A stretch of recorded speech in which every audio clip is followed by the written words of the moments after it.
तेरे नेताओं की ऐसी की तैसी, सुन ले तू अब अच्छे से, रिकॉर्ड भी कर ले, है ना। मेरे ऊपर घंटा फर्क नहीं पड़ता ना राजनीतिक दवा का, फालतू बकवास ना कर।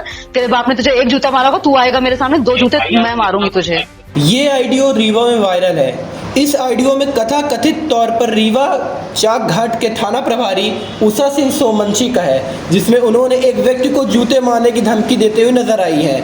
हालांकि इस ऑडियो के बाहर आने के बाद उनका खुद का बयान सामने आया है, जिनमें उन्होंने इस ऑडियो को आधा अधूरा बताते हुए पूरी बात सामने रखी है।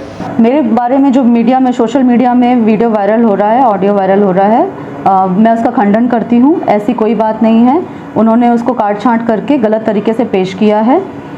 इसमें मामला ये है कि ग्राम पडरी का अभय द्विवेदी अपने पिताजी के खिलाफ दिनांक 8/5/24 को रात में आए थे थाने पर कि उनके पिताजी ने उनके साथ मारपीट की है। उसकी एफआईआर करने आए थे, लेकिन मारपीट इतनी कोई ज़्यादा नहीं थी और मुंशी जी द्वारा एनसीआर काट के उनको दे दी गई थी। 155 सीआरपीसी के तहत उनको रिपोर्ट दे दी गई थी।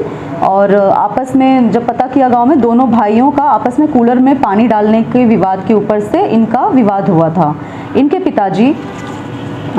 पिताजी प्रधान आरक्षक 455 कामता प्रसाद 7वीं बटालियन छत्तीसगढ़ कवर्धा में नक्सलाइट एरिया में पदस्थ हैं और बहुत ही तनावपूर्ण स्थितियों में वहाँ पे ड्यूटी करते हैं। इनके दोनों बेटे अभय द्विवेदी और रोहन द्विवेदी अक्सर जमीन जायदाद को लेकर लड़ाई झगड़ा करते रहते हैं और इनके ऊपर जमीन जायदाद अपने नाम करने के लिए प्रेशर डालते हैं।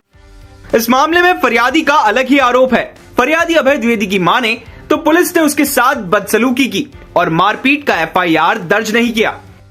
मेरे साथ मारपीट की गई थी, जिसकी कंप्लेन करने में थाना चाक घाट गया हुआ था। रात के तकरीबन 12 बजे मैं गया हूँ, 2 बजे तक वहाँ बैठा था। मेरी वहाँ कंप्लेन नहीं लिखी गई। नॉर्मल एनसीआर जो थाने के संज्ञान में थाने परिक्षेत्र के अंदर ही सीमित होती है, ऐसा बना के और मुझे वहाँ से भेज दिया गया। और मेरा मेडिकल भी आधा अधूरा कराया गया, कोई भी प्रक्रिया संपूर्ण नहीं की गई। उसके बाद मैं काफ़ी चोटिल था, मुझे तकलीफ थी क्योंकि मुझे चोट लगी थी। काफ़ी लोगों द्वारा 5 से 6 लोगों द्वारा मारा गया था मुझे। उसके बाद मैं जब दोबारा दूसरे दिन अपनी पत्नी बच्चों के साथ भी थाने गया मैडम के पास, तो मैडम ने मेरी कोई सुनवाई नहीं की। उसके बाद तीसरे दिन फिर मैं थाने गया अपनी रिपोर्ट करने के लिए, तो मैडम ने मुझे वहाँ से कुछ पहले तो पुलिस अधिकारी के छोटे अधिकारी जैसे कि कांस्टेबल और प्रधान आरक्षक थे, उन्होंने डांट डपट के मुझे वहाँ से हटा दिया। मेरी कोई कंप्लेन नहीं लिखी गई, जबकि एफआईआर करना मेरा अधिकार था क्योंकि मेरे साथ मारपीट की गई थी, अभद्रता की गई थी। सच्चाई ये है कि वो आए दिन नशा करते हैं गांजा और दारू का, और उसी बीच मेरे से अनाप शनाप पैसा मांगेंगे, नहीं मिलेगा तो फिर आपस में भाई भाई लड़ाई किए हैं। उस दिन लड़ाई मारपीट किए हैं, लपटे थे, दोनों को मैं छुड़ाया हूँ।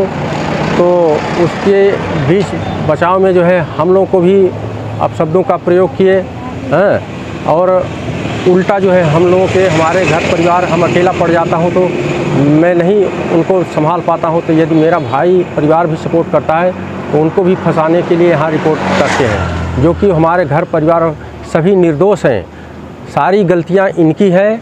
ये नशा और गंदी आदतों में ये बहुत परिपक्व हो चुके हैं, इतना आगे निकल चुके हैं कि अब इनको पीछे आना बहुत